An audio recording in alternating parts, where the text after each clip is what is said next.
Hello friends, मैंने ब्राह्मण कुल में जन्म लिया, इसके लिए मुझे बहुत गर्व है ना। अच्छा, सामान्य वर्ग का कट ऑफ ओबीसी और एससी वर्ग के बराबर होता तो शायद अदिति मिश्रा आज सुसाइड नहीं करती। देखो, आप एक अदिति मिश्रा के सुसाइड पर इतना ज्यादा बिलाप कर रहे हो, घड़ियाली आंसू बहा रहे हो। अच्छा बात नहीं है। नमस्कार दोस्तों, आरक्षण पर हमारी एक शॉर्ट वीडियो थी जिस पर भर भर के कमेंट आ रहा था कि भाई तू एक फुल वीडियो बनाकर आरक्षण पे बात कर ले। तो मैं भी आरक्षण पे बात करना चाहता था लेकिन कोई वजह नहीं मिल रही थी, और फाइनली आज मुझे एक वजह मिली है आरक्षण पे बात करने के लिए। तो मुझे लगता है कि थोड़ा बहुत तो आरक्षण पे बात हो ही जाएगा। ठीक है, तो पहले आप इस तस्वीर को देखो। दरअसल इस तस्वीर में दिखने वाली जो लड़की है इसका नाम है अदिति मिश्रा।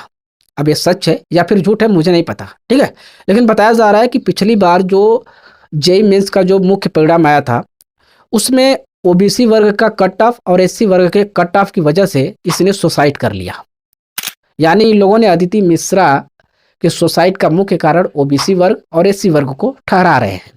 जब मैंने इसके बारे में और ज़्यादा कुछ पता करने की कोशिश किया तो मुझे एक पोस्ट मिला जिसमें लिखा हुआ था कि पिछली बार जो जेईई मेंस का जो मुख्य परिणाम आया था उसमें इसका मार्क्स जो है 90% आया हुआ था, लेकिन सामान्य वर्ग से होने के कारण इसका सिलेक्शन नहीं हो पाया और इसने सुसाइड कर लिया। दरअसल उसमें बताया जा रहा है कि सामान्य वर्ग का कट ऑफ 92% था और ओबीसी वालों का 78 और एसटी वालों का 48।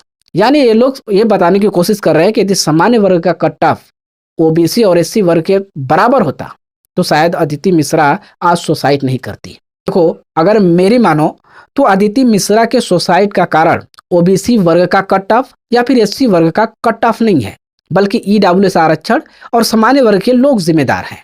अब आप कहोगे कैसे? देखो, अगर अदिति मिश्रा का जेईई मेंस में 90% मार्क्स आ गए, ठीक है, लेकिन सामान्य वर्ग में होने के कारण सामान्य वर्ग का जो कट ऑफ है वो 92% है, तो भाई इसको आप ईडब्ल्यूएस आरक्षण में डाल देते, क्योंकि ईडब्ल्यूएस आरक्षण वालों का कट ऑफ तो कम है।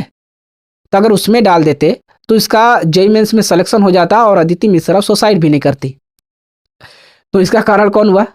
ईडब्ल्यूएस आरक्षण वाले, क्योंकि इन लोगों ने उसका हक खा लिया।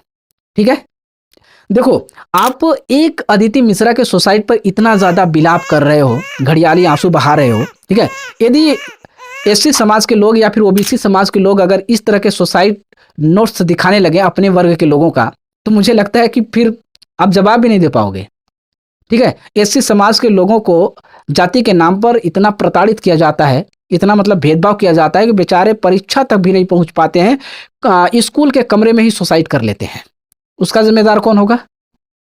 कौन होगा उसका जिम्मेदार? देखो, मैं अदिति मिश्रा के सुसाइड का कारण ओबीसी वर्ग का कट ऑफ या फिर एससी वर्ग का कट ऑफ मान लेता जब सामान्य सीट में फाइट होती, यानी सबके लिए सीट सामान्य होता और उसमें फाइट होता, तो मैं इसको मान लेता। लेकिन सीट तो कैटेगरी के हिसाब से सब में बटा हुआ है, यानी वर्ग के हिसाब में सब में बटा हुआ है, तो फिर अदिति मिश्रा के सुसाइड का कारण ओबीसी वर्ग या फिर एससी वर्ग कैसे हो सकता है? क्योंकि ये लोग तो अपने कैटेगरी में ही मतलब फाइट कर रहे हैं ना। क्योंकि अगर फिर भी तुम मानते हो कि अदिति मिश्रा के सुसाइड का कारण ओबीसी वर्ग का कट ऑफ है और एससी वर्ग का कट ऑफ है, तो तुम्हें सोचना चाहिए जरा से दिमाग से कि तुमने सबसे ज्यादा जो है कि अधिकार ले रखे हो। ठीक है, सबसे ओबीसी वर्ग से और एससी वर्ग के लोगों से भी ज्यादा तुमने सीटें ले रखे हो। ठीक है, भारत की तमाम संस्थाओं पे कब्जा भी है और आरक्षण भी इनसे कई ज्यादा तुम ले रखे हो। देखो, ओबीसी समाज का अगर देश भर में आबादी देखा जाए तो लगभग 50 से 92% है, लेकिन इनको आरक्षण कितना है? मात्र 27%, वो भी नाम भर का, और आबादी से बिल्कुल आधा। और एससी वर्ग का देखा जाए तो एससी वर्ग का भी लगभग आबादी 25 से 30% है, लेकिन इनको आरक्षण कितना है? मात्र 15%। अब वहीं जनरल कैटेगरी के लोगों का, यानी सामान्य वर्ग के लोगों का देखा जाए, जिनकी पूरे देश भर में आबादी मात्र 10% भी नहीं है, लेकिन इनको आरक्षण कितना है? फुल 10%, यानी आबादी के बराबर। अगर सीट आती है तो सीट भी देख लो, सीट कैसे आती है? सीट यदि मान लो 1000 आ गई तो 800 सीट तो जनरल वाले ले जाते हैं, अब बचती है 200 सीट, उसमें बेचारे 100 ओबीसी वालों को और बाकी जो 100 बचता है उसमें एससी और एसटी वाले बच जाते हैं। ठीक है, और देखो 80% पहले तुम सीट भी ले लेते हो, उसमें भी 2 कैटेगरी बना दिए कि आदि ज़्यादा संख्या ले आते हो तो ऊपर वाली सीट ले लो, और थोड़ा कम आता है तो ईडब्ल्यूएस आरक्षण में आकर उसको भी ले लो। यानी तुमने अपने आबादी से कई 100 गुना जो है कि सीट ले रखे हो। उसके बाद एक कोई बेचारा किसी दूसरे कारण से या भी किसी कारण से सुसाइड कर लेता है तो आप एकदम विलाप करने लगते हो और उसका जो जिम्मेदार है वो ओबीसी वर्ग के लोगों को ठहराने लगते हो, तो एससी वर्ग के आरक्षण को ठहराने लगते हो। देखो, अगर फिर भी तुम यही जिद लगाए बैठे हो कि ना अदिति मिश्रा के सुसाइड का मुख्य कारण ओबीसी वर्ग का कट ऑफ और एससी वर्ग का कट ऑफ है, तो मुझे लगता है कि इसका सॉल्यूशन बहुत ही सिंपल है।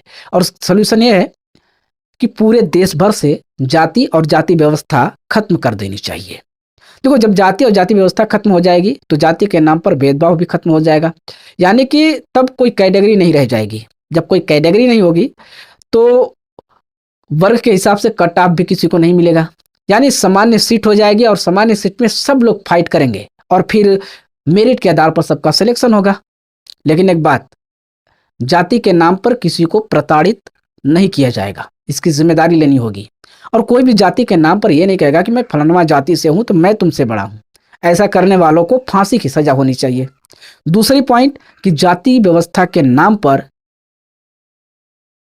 ना तो धर्म बनाए जाएंगे और ना ही धर्म के नाम पर कहीं कब्जा किया जाएगा। राइट, इसकी जिम्मेदारी लेनी होगी।